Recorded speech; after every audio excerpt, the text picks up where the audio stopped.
we doing, guys? Moose here, episode 53 of our West Ham United career mode. We come back after a game where we drew 0-0 with Man United. You can see Cheku Kiyate will actually be suspended for our next match just from yellow card accumulation. We also get Connor Wickham and Adrian Rabiot, two guys who are pretty much impact subs for us this year, but they're guys that we brought in because we thought they'd grow into starting roles and big things at the club. Has said, you know what, we want to be playing more first-team football, boss. And it's disappointing to hear that from a couple of guys that, you know, they're not on crucial first-team player contracts. And they do get a ton of games, to be honest. So I'm not exactly happy with the way that they've reacted to the adversity of having to fight for their position, especially when Wickham's behind Andy Carroll, who's been fantastic. Rabiot's gotten a lot more games up late. I'll be fair to the lad. I didn't give him a ton of games in the early going of the season, but he's played a lot lately, and he's done well, and that's led to him getting in the team. But with just the way fixtures have come up, with everything we have set up, I will actually be giving them advantages in this particular match. You can see Wickham's leading the line with Sacco and Dybala supporting him from the flanks. Rabiot, Rodriguez, and Fabian Delph actually combining for our makeshift sort of midfield. Rodriguez can play as a CM. And Jordan Abita actually gets his first start for us. He comes in at right back. He doesn't technically have right back as one of his positions he can play, but he can play left mid. He can play, I think, right mid and left back. So I figured just add right back to that list because we're going to need him to play as a fullback. I'd much rather have his pace out on the wings than I would play Joey O'Brien or someone of the sort. So we gave him a chance. Dybala goes through here in the 23rd minute early on, and he does really well here. He's played through by Delph. Lovely bit of skill to cut inside, and he wins a penalty, and that's where Dybala is so dangerous. And this is actually, you know, what I think could develop into one of our formations, honestly, with Dybala on a right wing position, because he does have such a great ability to use his pace to get in behind the defense, because that's the one thing I love about Dybala, that when I sold Morrison, obviously they play in different positions, but Morrison just didn't make any incisive runs. He didn't make any runs into advancing positions, whereas Dybala is always trying to get behind the back line of the defense. He's always making those inventive runs and trying to get positions to receive the ball. And he does there from Fabian Delph, gets behind the defense, then cuts in towards goal. Does really well with a little double step over, reverse step over, into the center of the box. And he's just taken out by Gardos, I think it was, and gives up the penalty where Wickham is able to slot away and gives a 1-0 lead. Sacco then creates another chance for Connor Wickham, whose header goes off the bar. Unfortunately, it would have been a second for Wickham, who is trying to prove that he should be in the team, especially with Carroll. You will notice I haven't been yelling Sir Andrew Lord of Carroll much lately, just because he hasn't been able to score so much. And Dybala did so well again. Did you see him inch his way out of the corner there where he had two defenders kind of hemming him in? He found his way out, won his way back into the box, and was able to get bundled over. Didn't win the penalty, though, and Southampton make us pay for it. Come back here on a free kick. It's a bit unlucky. It was one of those ones where, you know, you hit the clear button, but the player takes a touch before it actually happens. So when his first touch was a bit sloppy, he gives the ball straight away to Southampton. They're simply able to slot it away with Yoshida, who actually scored the goal and gives Southampton the leveler, which is what they wanted in front of their home crowd. But straight away from kickoff, Sacco here plays the ball out wide to Paulo Dybala. Does really well with the ball roll to get inside of the defender. Then he roulettes around Morgan Schneiderlin, who's arguably Southampton's best player. Whips his way inside of Wanyama and has a strike, but it's a good save by the keeper, Sillison, to keep Dybala out. After they clear the ball away, though, the next play goes to Delph on a throw, and then inside to Adrian Rabiot, the former PSG midfielder, into Sacco. Cresswell makes a darting run. Our left back's gone forward, and Gareth Cresswell, as he has become known to the West Ham faithful, Aaron Cresswell, with a lovely finish, and that is a beautiful goal. He shows why he's so attacking-minded and so dangerous from that left-back position with his lethal left foot. What a beautiful run, to be honest. If you go back and watch it, you can just watch his little player dot in the map just consistently just dart forward, and you can see him making the run the whole time. Sacco knew it was coming. He turns on a dime, plays the ball to Cresswell, who's wide open. He's got all day to shoot, and he beats Sillison with an absolute howitzer into the top of the net. Wonderful goal, an absolute thunder strike from his left foot and into the back of the net to give us a 2-1 advantage that we really deserved at this point from the number of chances we would create. And we would potentially make a 3-1 here as Wickham plays the ball through to Dybala. We were a bit fortunate the ball comes off someone's leg into Dybala. Fake shots around, and it's Paulo Dybala's first goal in a West Ham shirt, and he celebrates in front of the traveling faithful. Beautiful finish. It's at pace again. He gets behind the defense. Lovely fake shot, and it's a simple finesse on his more dominant left foot into the back of the net. Nothing Silson could do from that range. It's a wonderful strike. Beats a defender with pace, then with skill, and then puts the ball in the back of the net. So that's hopefully what we're going to be seeing from Dybala in the future. That's why we brought him in. You can see he's been an absolute terror to Southampton thus far this game with some wonderful chances. He also created the first play that won us a penalty to score a goal. Now he scored a goal himself. Another incisive run, gets in behind the defender, has a shot, and Silson's forced to make a wonderful save down to his right to keep the ball out and keep us from netting our fourth. And you can see since we've brought in Dybala, his first 2 starts have been 4 goals against QPR and now 3 goals against Southampton thus far. And that is just a wonder goal from Southampton to get back in the game. From a set piece yet again, that's twice. And that is a perfect header from Morgan Schneider. Nothing really you can complain about on that. You can't honestly fault anyone because he's so far out. You don't expect it to be a dangerous header. But when he puts it in off the bar, it's wonderful. And Dybala's done so well. He's won another penalty. Take a look at that. Paulo Dybala gets the wrong side of his man. They're forced to bring him down. It's wonderful bit of skill from Dybala. Now, he actually is the one who steps up to take it. He tries a bit of trickery with the stutter step, and he just smashes it inches wide of the right-hand post. And so disappointing. Hopefully that won't come back to haunt us for a guy that's had such a good game, Paulo Dybala. But to not score on that penalty is disappointing. You know, I'm sure he'll be disappointed to not pick up the goal, but nothing you can really do there. We gave him the chance. He gets in behind the defense again. He tries to chip Silson, but he doesn't go down. He stays on his feet, and it goes right into his breadbasket. So Dybala just creating chances left and right. I'll tell you what, he's an absolute dominant force. He's unstoppable. We'll call him inertia in this game because that is a wonderful chance. Tadic then with a strike that goes inches wide, or should I say Pella as Tadic laid it off to him as Southampton were on one of their final chances. Dybala with another lovely chance here on a turn after Kevin Nolan flicks the ball onto him, but that would be all she wrote.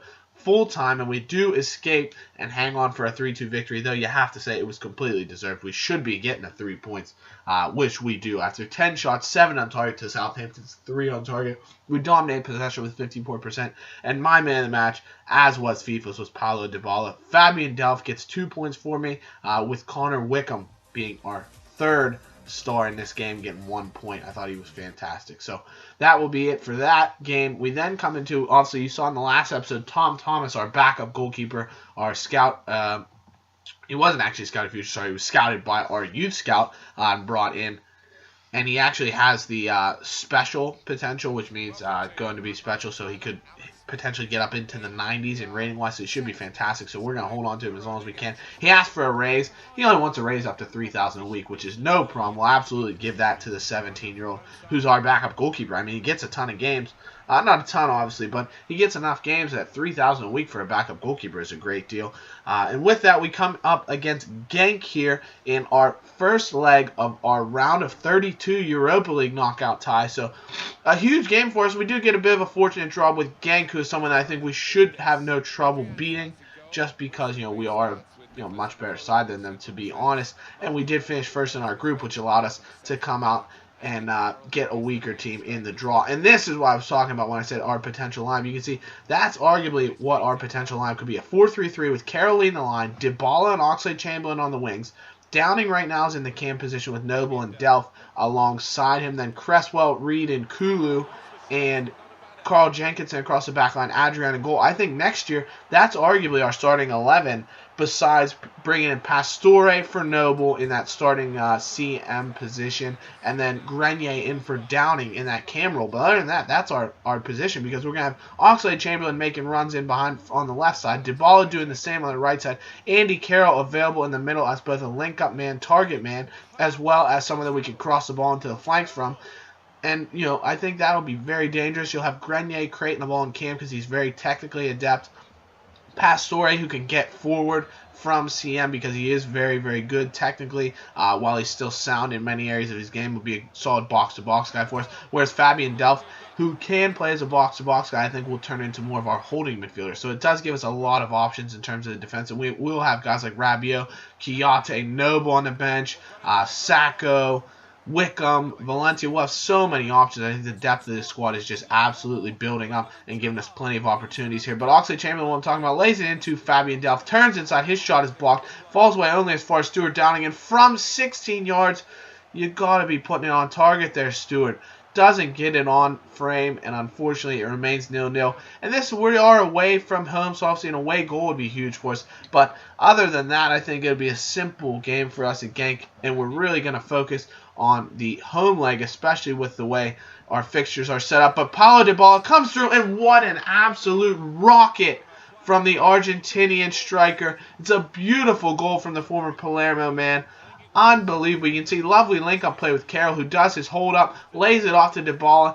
The Red Sea's open for him. Not really the Red Sea so much as he just takes that little advantage of space he has, and before anyone can come in and block his shot, he says, you know, I'm going to smash this into the top corner. What a finish on his lethal left foot. And I'll tell you what, we are giving the people what we want.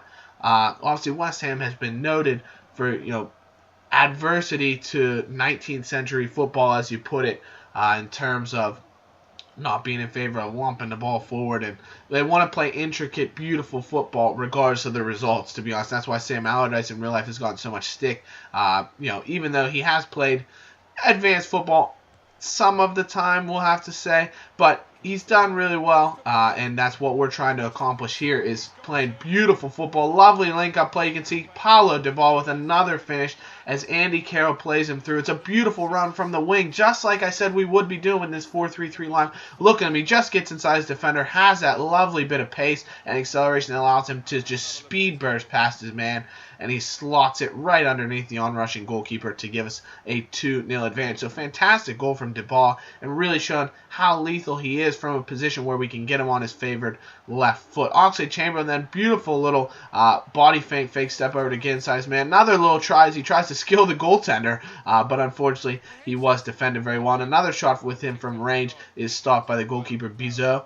Unfortunately, Downing then plays the ball through to Dybala, and it's absolute mayhem as we're just piling forward in numbers. Carroll with a header on the goalkeeper, but he makes another nice save. And against the run of play here, Genk with an opportunity. Mboyo with a strike. It's saved by Adrian, but he doesn't clear it away from danger. And unfortunately, Mboyo is actually able to snap up his own rebound and smash it near post past Adrian. And you have to ask questions of the goalkeeper here. He makes a good first save, but he puts it right back to the heart of danger, right back to the foot of Mboyo, and he just one-touch smashes it past Adrian, who you could say should be doing better on the second shot even. So disappointing open goal there, but we do have a swift reply in our midst. Marky Noble does really well. He stays with the balls. That should be a yellow card, absolutely. It should have been a foul. Referee plays advantage. Allows Oxlade-Chamberlain to get on the ball. He uses his pace. The defender doesn't want to commit a penalty foul, so he doesn't take out Oxlade-Chamberlain. He doesn't get any of the ball. Oxlade-Chamberlain is able to cut inside onto his right foot and just slide it calmly, coolly, finesse into the right-hand corner. For him, left-hand corner for the goalkeeper, of course. Lovely finish.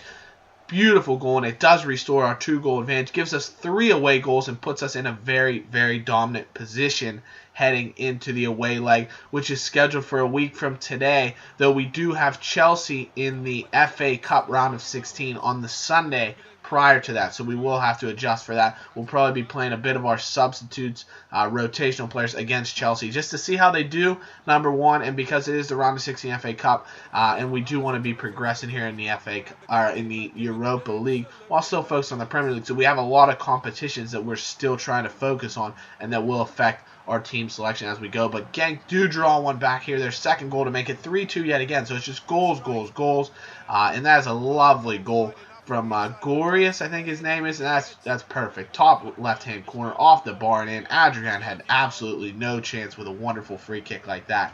And it's straight in the back of the net. You have to give him full credit for putting that away for Genk. So they do show some finishing quality, though they haven't had the chances that we would have liked, and we want Adrian to be doing better. Jenkinson creates one more chance into Dybala. He gets a strong header on it, but it's a good save by the goalkeeper. Late in the match here, 88th minute now, ball played into Andy Carroll. It's headed away. Winston Reid gets another chance, and Bizot is forced into a save. And the final real chance of the game would fall to Genk in an extra time here. Ocean Rosie has a strike, but it's blocked by Winston Reid. Lovely defensive effort from him, and that would be all she wrote. And the 3-man of the match stars for us is Dybala gets 3 points yet again. Jenkinson actually with 2, and Mark Noble with 1 for me. So that's going to be it for this episode, guys. I hope you have enjoyed it. Be sure to leave a like, subscribe, and continue watching, and comment. Let me know what you think. We'll see you in the next one. Bye-bye.